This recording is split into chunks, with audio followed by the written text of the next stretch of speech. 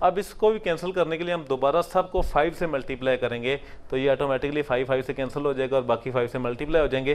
تو وہ جو ریشو ہوگی وہ آپ کی اسٹینڈرڈ فارم میں ریشو ہوگی. پھر اس ریشو کو سم آف ریشو کر کے آپ نے اس کے بعد وہی پروسیجر کرنا ہے کہ 1,68,000 divided by sum of ratio multiply by A's ratio, B's ratio, مطلب first higher ratio, second higher ratio, third higher ratio, اور سب میں ڈیوائڈ کر دینی ہے. کویسچن نمبر 9 اگر دیکھیں آپ تو کویسچن نمبر 9 میں لکھا ہوا ہے کہ ایک مکسچر ہے 48,000 کا. یہاں سے آگے کویسچن 9 شروع ہوتا ہے. 48,000 کا ایک مکسچر ہے جس میں گریول, سینڈ اور سیمنٹ اس ریشو سے پڑی ہوئی ہے 8, 5 اور 3. گریول بجری یا کرش کہہ سکتے ہیں, سینڈ ریت اور سیمنٹ ہوتا ہے. تو 8 حصے بجری ہے, اس میں 5 حصے ریت ہے اور 3 حصے سیمنٹ ہے. تو آپ بتائیں 48,000 اگر ٹوٹل ہے 48,000 پاؤنڈ تو اس میں سیمنٹ کتنا ہے, بجری کتنی ہے اور ریت کتنی ہے. تو آپ اس کو بالکل سیم طریقے سے کریں گے. یہ اسٹینڈرڈ فارم میں ریشو دی ہوئی ہے, اس ریشو کو کسی کو بھی سمپلیفائی کرنے کی ضرورت نہیں ہے, کچھ بھی اس کے ساتھ نہیں کرنا. ڈائریکٹ آپ لکھیں گے سم آف ریشو 8 + 5 + 3 اور یہ آ جائے گا 16 اور پھر اس ریشو کے مطابق آپ یہ ڈیوائڈ کر دیں گے. وہی total divide by sum of ratio multiply by گریو, پہلے ریشو سے پھر دوسری سے اور پھر تیسری سے.